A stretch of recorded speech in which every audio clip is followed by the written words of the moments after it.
It's time to start. So I just made Chrome default browser. Hopefully it is going to remember passwords and everything, but we'll see. Did you get are you going to be using your quiz questions again? Probably not today. Okay. And so when we got to those, she didn't have the test. So I emailed earlier today the quiz questions from chapter 19. So we couldn't go over them on Friday, and I don't want to spend too much time with those questions, even though they are important. Actually, the questions that we didn't go over are more interesting. So look at them, make sure that you understand them, and if you want a discussion, let me know.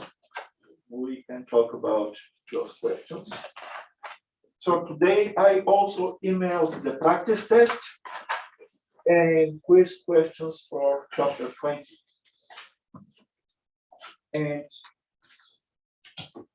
keep in mind that chapter 20 is long, but important chapter because all practical applications that you can think about in ordinary life, applications like wiring of a house or wiring of a vehicle, all those practical applications are based on the material on chapter 20. And as a result, well, pay special attention to that chapter. It is a chapter that is less abstract than the previous two chapters, but because of its length and the multiple practical applications, this is a chapter that you really have to learn. So get ready also for the first midterm next week. We have to decide together which day exactly. And do you have questions? Well, if no questions, let's start with chapter 20, a very new chapter. So now in this chapter, we're going to discuss electric currents. And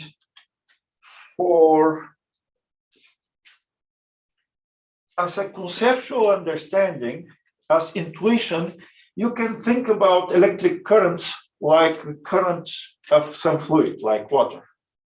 And this is going to work in many cases, but there are going to be cases when this analogy is going to break down. So we have to make sure that we understand when intuition works and when you have to think in terms of electric phenomena. So first, let's define electric current.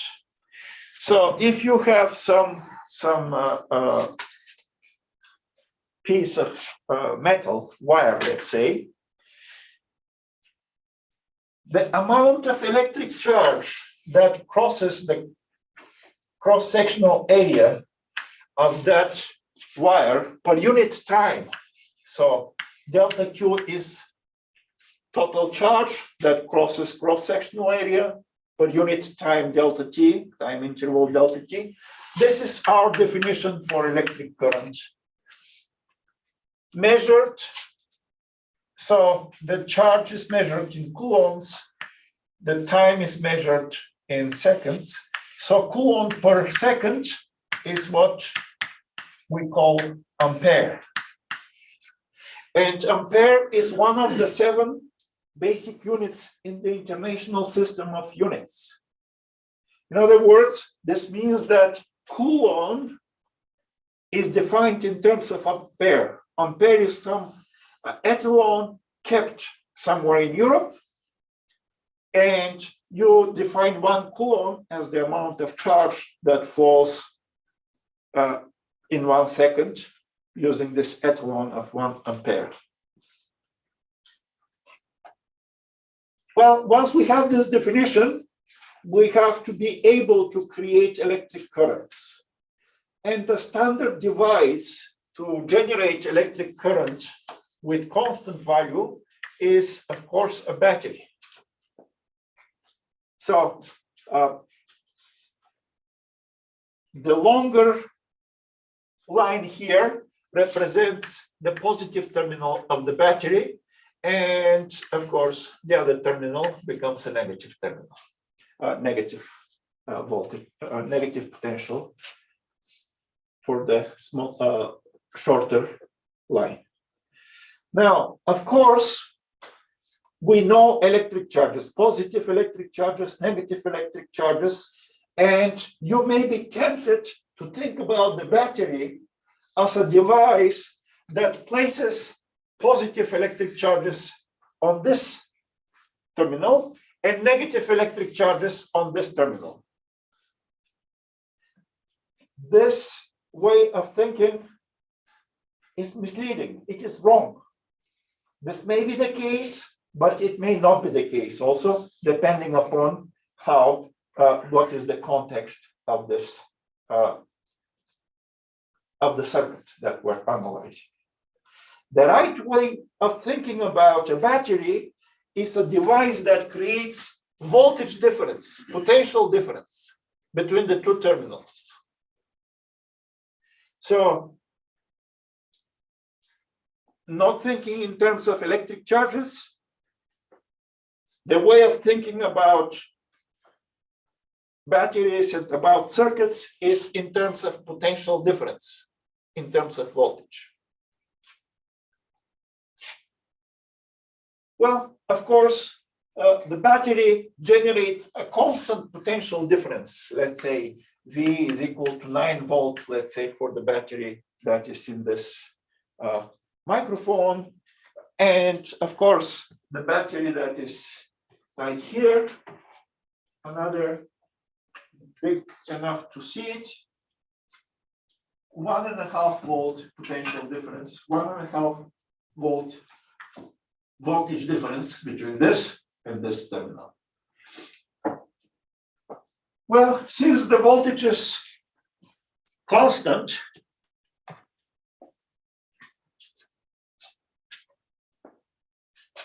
a battery is going to create in a circuit a current that is also constant, and we call it DC, direct current,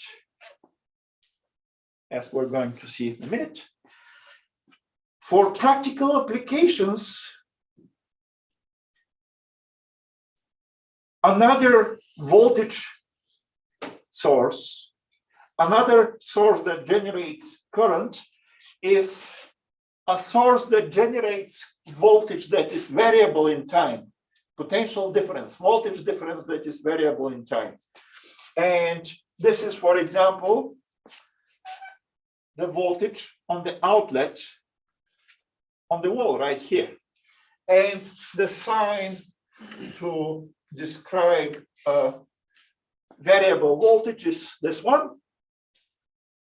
And variable voltages, we're going to discuss them in a minute in more detail.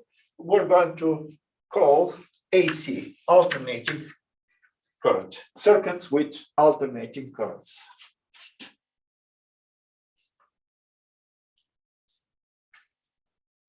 And again, you have to think about AC voltage supply as here is the voltage difference between the two terminals at one moment of time. The next moment of time, it is lower, lower, lower. After that, the voltage difference reverses its sign. This end becomes positive, this end becomes negative potential, negative voltage, and so on. So you have a constant change of the voltage difference between this and this end, this and this terminal of the AC voltage supply.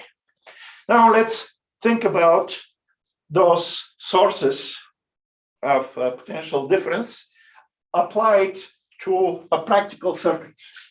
So let's say that you have here, let's start with a DC power supply like this. And let's say that we connect that power supply to some piece of material, let's say shaped in a cylindrical shape, maybe like this piece of chalk right here. Right, cylindrical. The voltage provided by the battery is voltage V. You can think about it, let's say constant 9 volts. Here is the positive and here is the negative terminal. By convention, well, one of the properties of the metals, and the straight lines here indicate metal, wire. One of the properties of the metals is that all points of the metal are equipotential points, equipotential surfaces on the metal. This means that the potential, the voltage at this point and this point and this point and this point and this point, everywhere up to here, the potential is exactly the same. The voltage is exactly the same at all of those points because wires are metal and metals are equipotential surfaces.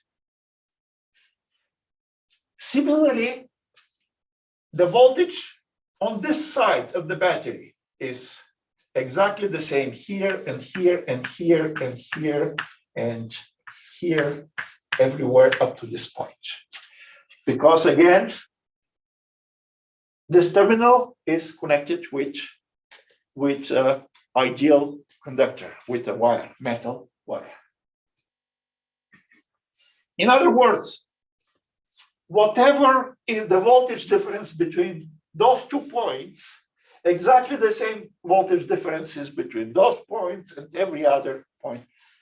So the voltage difference between the circles and the voltage difference between those short lines is exactly the same. And for my case, it is 9 volts, potential difference, voltage difference. Well, another rule, a convention, is to think about electric currents as if they are currents made of positive charges. So we know that in metals, the carriers of electric charges are the electrons because they are free to move within the metal. But when people first started thinking about electric circuits, they didn't know about electrons, they didn't know about electrons are positive, protons are negative, and so on. So by convention, we're thinking about electric currents as if they are made of positive electric charges moving in this circuit. So the conventional direction of the current is what we're working up. We're going to think about and work with. So this is exactly the same current I flowing always from the positive terminal into the negative terminal like this.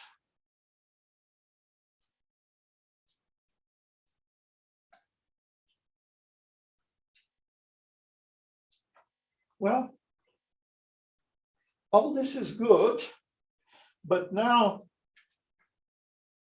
let's make sure that there is one point here that is important, and at the same time, it is the analogy between water flowing through a hose and electric currents breaks down. And that analogy is breaking down due to the fact that when you have a simple material like a light bulb or a piece of chalk connected in the circuit, when the material is a simple material, not something crazy with semiconductors or other interesting devices that we're going to discuss later on, a standard material connected to a circuit means that the current doesn't slow down when it encounters your material. the current is exactly the same at any point in this circuit, including through the material that is connected to it.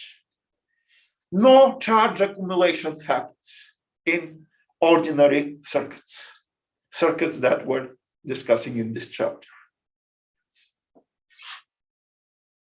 The electrons or the charges that are moving in the circuit do not get tired. They do not slow down when they encounter a resistor, when they encounter some material. So this is something that is different from what would a stream of water would do. Stream of water or stream of fluid is going to slow down when it encounters some obstacle. Here, this is not happening.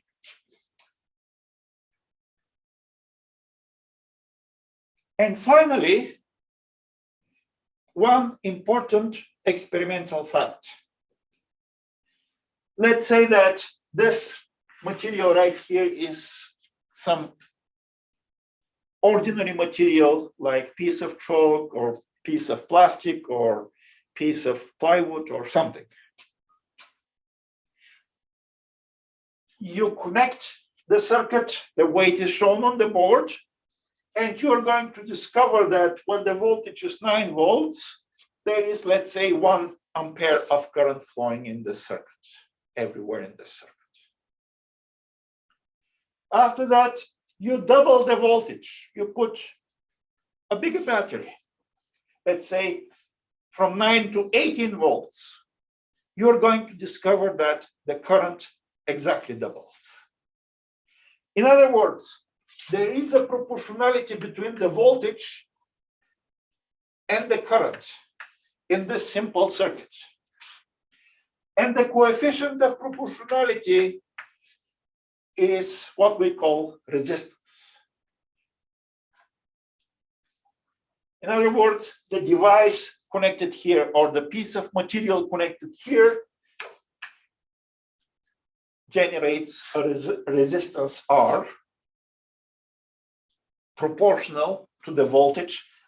And keep in mind that the voltage provided by the battery, 9 volts or 18 volts or whatever voltage it is exactly the same as the voltage between the two ends of your resistor. Because of what we said, because of the properties of the metals, because metals are ideal conductors. Well, from here you say that resistance is divided, is defined as a voltage divided by current, voltage per unit current. In other words, resistance is measured in volts per ampere, and that unit, volt per ampere, is called ohm. And it is denoted with the Greek letter capital omega. So the resistance is a property of the material that is connected here in this circuit.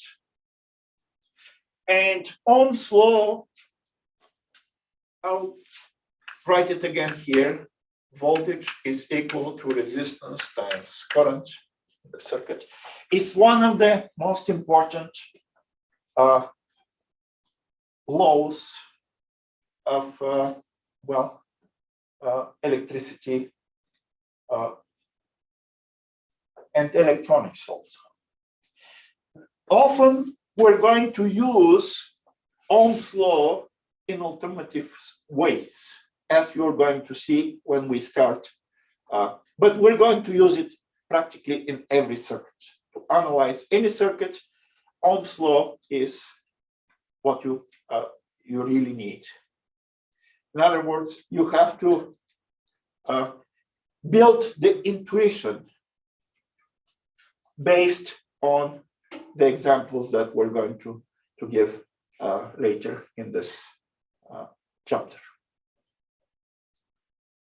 Now, Ohm's law is important result, important experimental observation. Of course, if the materials that are connected to the circuit are some strange materials, unusual materials, like semiconductors, for example, Ohm's law has limited validity. It has to be applied carefully for special materials. Luckily, in this chapter, you are not going to encounter them, and we're going to discuss those special materials and special devices in future chapters.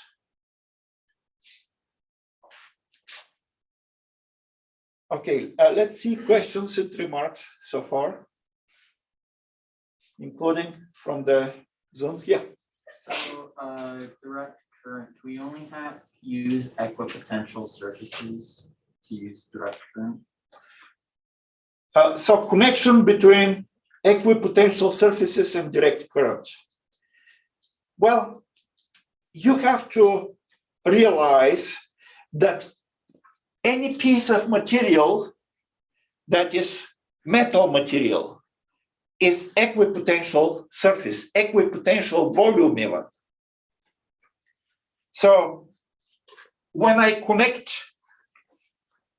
this battery terminal to any piece of metal, maybe a piece of metal like here, this column I'm going to go to. So when I connect here this terminal of the battery, well, the other terminal also has to be connected somewhere, but I don't want to short it, so I don't have the ability to do a closed circuit. But imagine that the other terminal is connected, let's say, to the ground. So the voltage of the other terminal is going to be 0 by convention, by definition. And the terminal that is connected with this piece of wire is 1.5 volts positive. This is what it says right here. A property of the metals is that everywhere in this piece of metal, the voltage is exactly positive 1.5. That's it. That's the law. Now,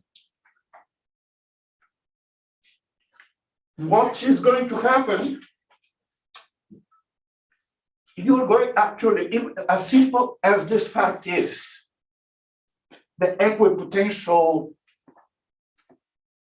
property of continuous piece of metal, continuous piece of wire or any other shaped metal.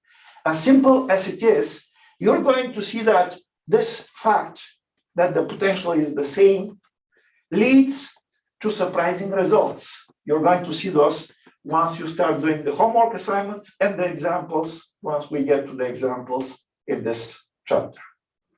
And the applications of this simple fact are going to be very often non-trivial. We're going to have examples when we are able to, when we have to introduce a few additional concepts before we get to those examples. Yeah. Someone asked, is resistance constant or variable? Is resistance constant or variable? And the answer is, it depends. So, well, the resistance of this piece of chalk depends on so many variables that we cannot even count them. But we're going to describe the dependence of the resistance of external variables, only dependence of two external variables.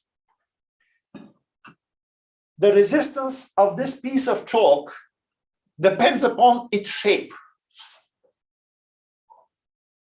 So if I take this piece of chalk and break it down into small dust and form a spherical piece of chalk, the resistance of that spherical piece of chalk is going to be different from the resistance of this cylindrical piece of chalk. And of course, since the shapes are infinitely many, we cannot describe infinitely many resistances. But we can describe shapes that are kind of comparable. If you consider a cylindrical piece of material like this piece of chalk, and let's say that the cross-sectional area of this cylindrical shape is area A, constant, and let's say that the length of this piece of chalk is L.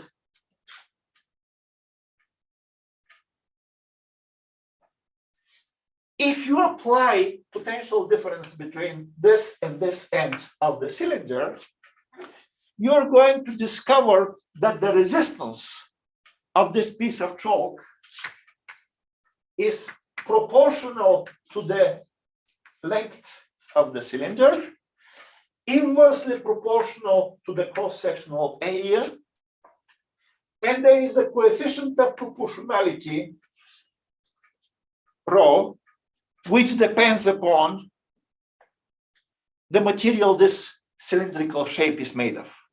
So rho is called resistivity, and it is a number that is specific for the material. It has one value for this piece of chalk. It has a different value for a similar piece, let's say, of plastic. So the resistivity is a number that is tabulated for different materials, and you can find the table in your textbook. So this simple formula for resistance of different cylinders, and by the way, the same formula would work also for material that is shaped like a box. Let's say here it is box-shaped material. Again, exactly the same formula would work. L here, area here, exactly the same formula would work. In other words, any shape would be okay if the cross-sectional area stays constant. And this formula it is a formula like the resistance of flowing water through a hose, cylindrically shaped hose, right? The longer the hose is, more resistance this flowing water is going to experience, and the wider cross-sectional area of the hose is going to lead to smaller resistance to the flowing water. So in a sense, this simple formula is like, you can call it a water flowing through hose formula. Okay. Again, it is a peripheral result. It is not one of the important conceptual results like Ohm's law, but it has its applications, and we're just mentioning it. You have a question or two on the homework assignment and also on the practice test related with this hose-like formula. Another parameter that influences the resistance of objects is the temperature.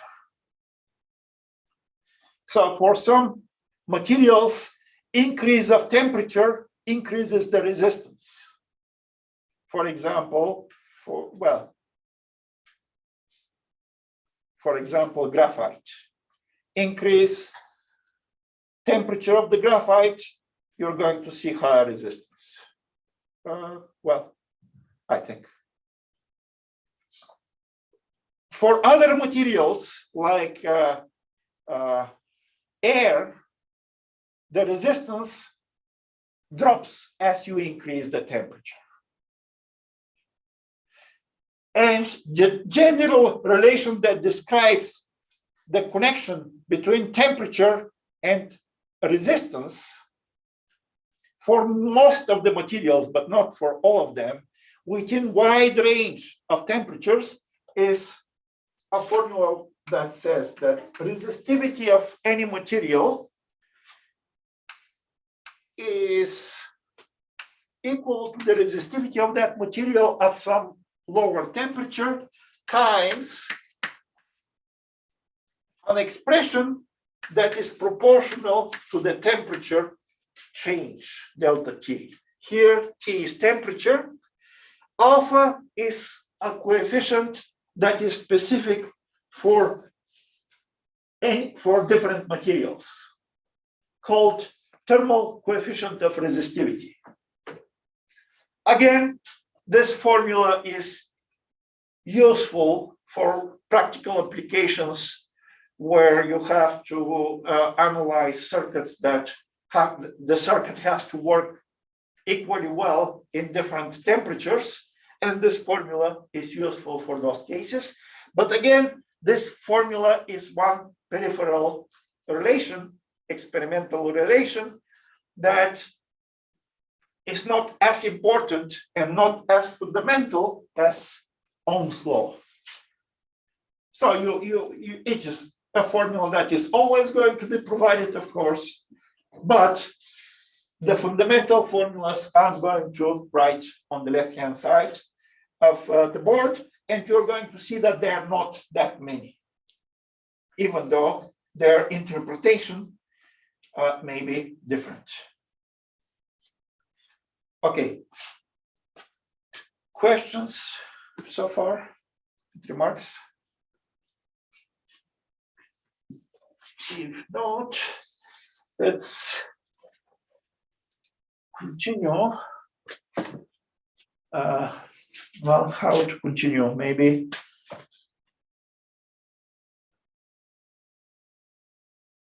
Okay, let's go to a little bit more.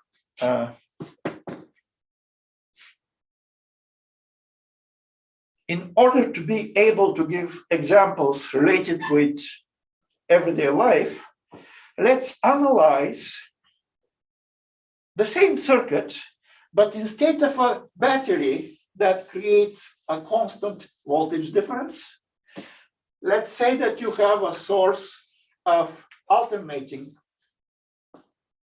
current.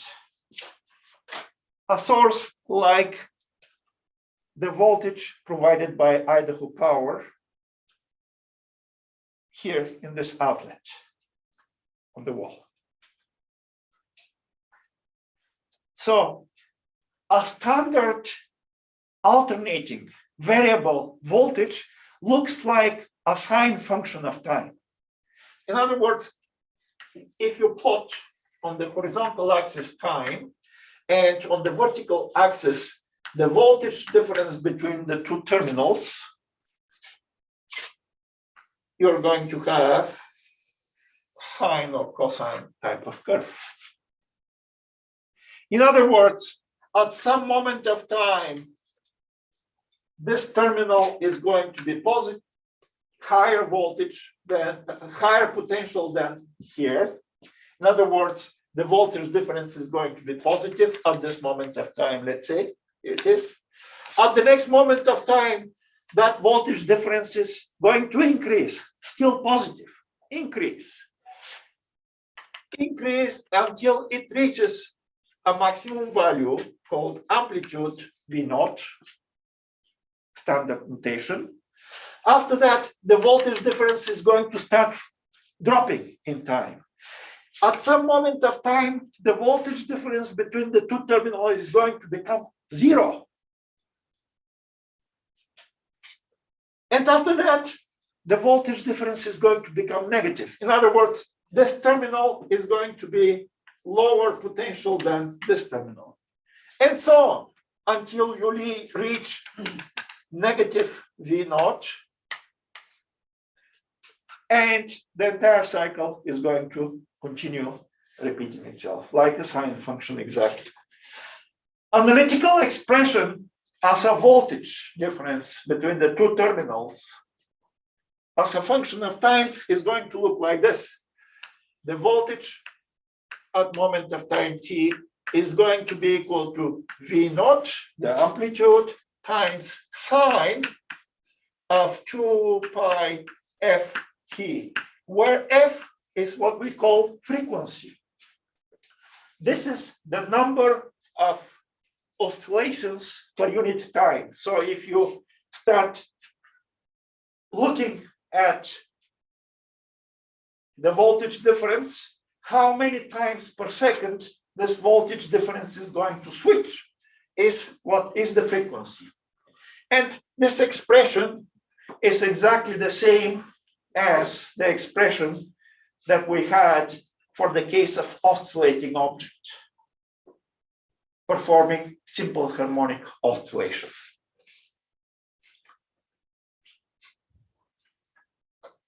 Let's try to connect this voltage formula to what we observe. Well, we don't have an oscilloscope, but in the lab, if you're taking the lab, you're working or you're seeing this functional dependence of the voltage as a function of time. What is the voltage provided by Idaho Power on the outlet right here in this on the wall? What is the voltage? You know what is the voltage, right? Or not? 110. 110, 120 approximately, depending upon how much users Idaho Power has at a certain moment of time. Let's say 120 approximately in the best conditions when there are not too many users.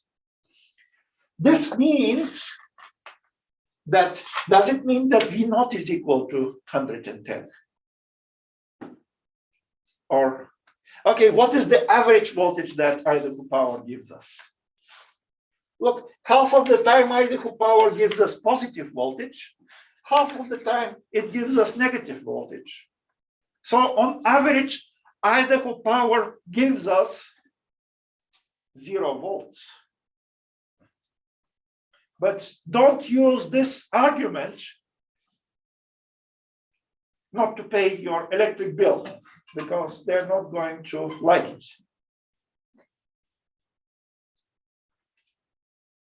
You're going to see in a minute that even though the average voltage that they provide is 0, the average power in the sense of physics is not 0. Let's figure this out, how it works. Well, here is the circuit. A resistor is connected to this circuit. By the way, in the textbook and in most other sources, the resistor here is denoted with a symbol like this. But this symbol is harder to draw on the board than a square. So instead of that symbol for resistor, often I'm just going to draw a rectangle. Yes. What is the purpose of the resistor? Sorry to explain that, but what does it do in the circuit? So look, everything that you connect to the circuit can be treated as a resistor, almost everything.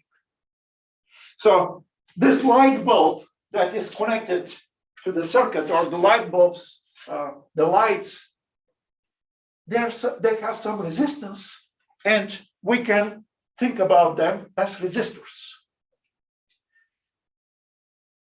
The laptop connected to the grid, it also has some resistance, And we're also going to think about it as a resistor. Yes. So they use like a toaster and the iron in the toaster is the example in the book. Oh, yes, yes, absolutely. Is the resistor basically the functional unit that the circuit is hooked up to?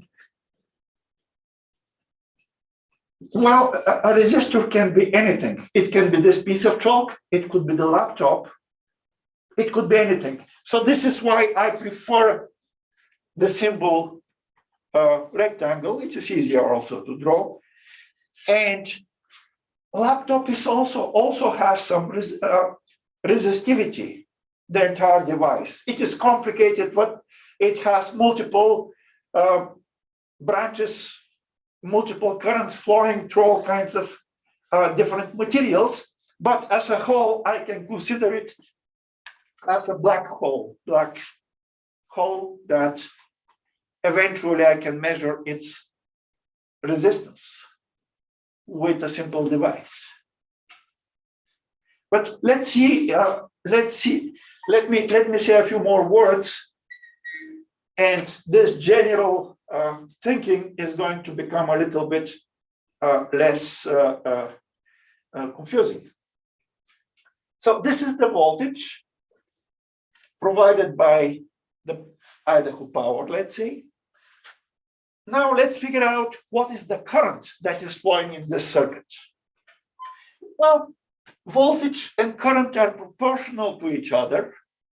So the current is just going to be whatever is the voltage at some moment of time. Divide that voltage to the number of ohms to the resistance of your device, and you're going to get the current. Their voltage and current are proportional to each other. So on the same diagram, I can draw the current with red. Here it is. The current and voltage are changing in sync. They differ by a factor of R. For me, R may be something close to 2 ohms. Right? Approximately, it could be something of that measure. In other words, the red is the current, and here is the maximum value of the current. I can call it again I naught standard notation, and I can write that the current as a function of time is equal to its amplitude I naught multiplied by exactly the same sine function of time.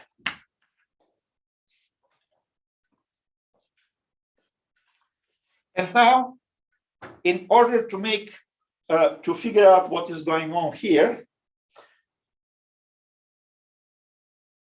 let's calculate the power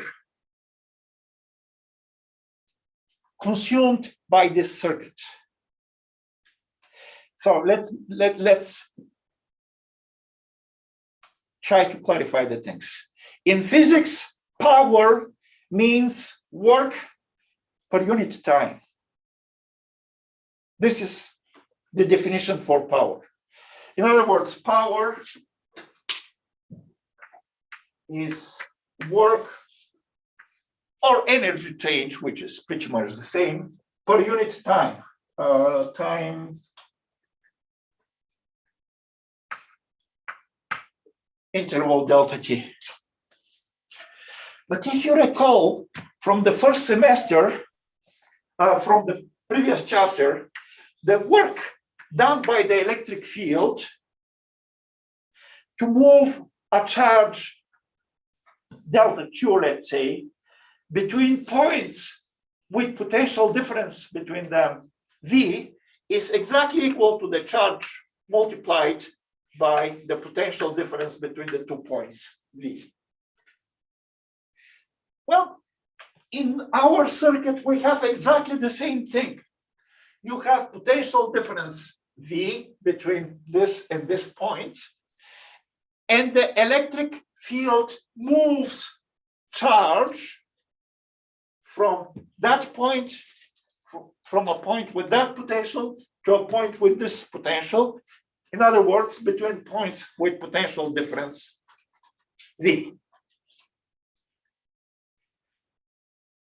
So now, if the work done by the electric field is this, divided by time, and you're going to get delta Q, voltage difference V, divided by time. But delta Q divided by delta T is my definition for current. In other words, the power provided by the electric forces is equal to the current multiplied by the voltage difference between the terminals of your power supply.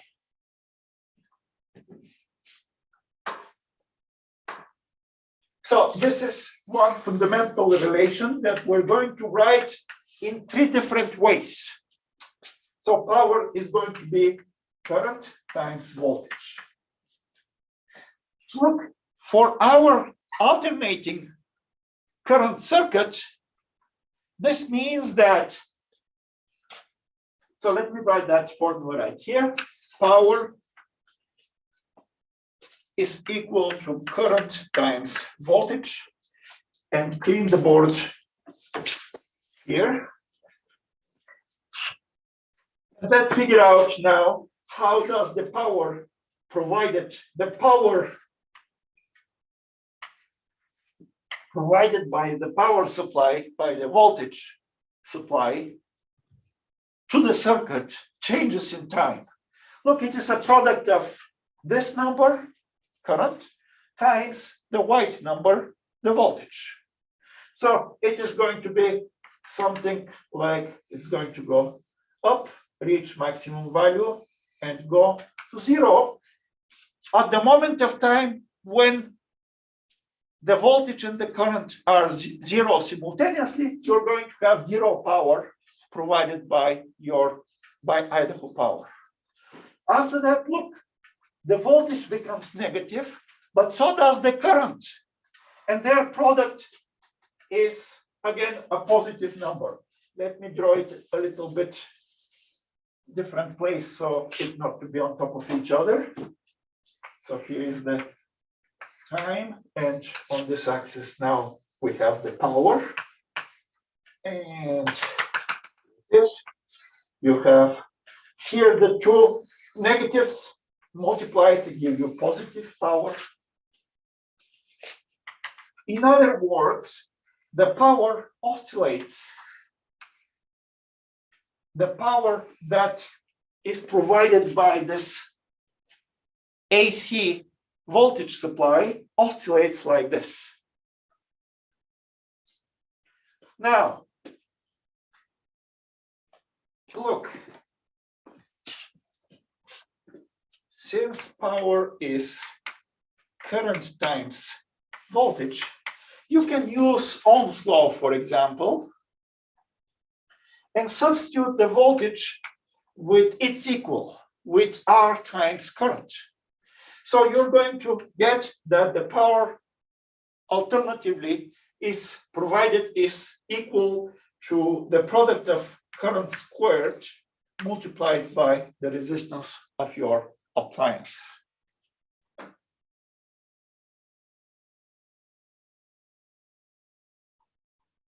So here is another expression for the power. Current squared multiplied by resistance. Well, alternatively, I can say that current is voltage divided by resistance. Substitute that expression for the current here, and we're going to get that power is equal to voltage squared divided by resistance. So this is the third way to calculate the power provided by your voltage supply. So I'll write it right here. Power is also voltage squared divided by the resistance. Those three formulas are equivalent to each other. However, in certain circuits, you can use only one of them. So we need to use those. We have to have those formulas in the memory bank. Now, so let's go back to the power. When we're talking about power provided by this voltage supply, we mean this is the electric energy per unit time that we get from the grid, and that electric energy is eventually converted into thermal energy, into heat in this device. This device could be just a piece of chalk. When you pass a current through it, you're going to see that it is going to become hot, warm. Or this device could be your laptop, which again, when it is connected, it is going to warm up. And the energy provided by Idaho Power is constantly being converted into usually thermal energy. Well, in the case of the laptop, some of the energy is converted into light, some of the energy is converted into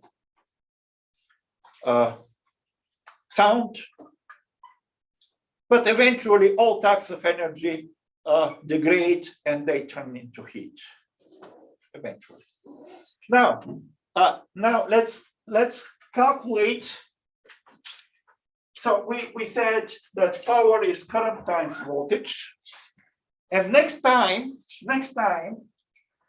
we're going to say power is current times voltage, which means that it is equal to the product of this expression times this expression. And we're going to try, instead of working with sign functions, we're going to try to simplify the things by averaging over time. And this is going to be directly applicable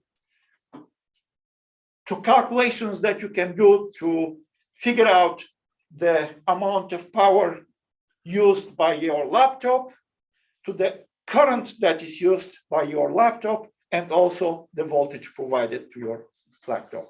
So this is going to come next time. So again, please study chapter 20 carefully.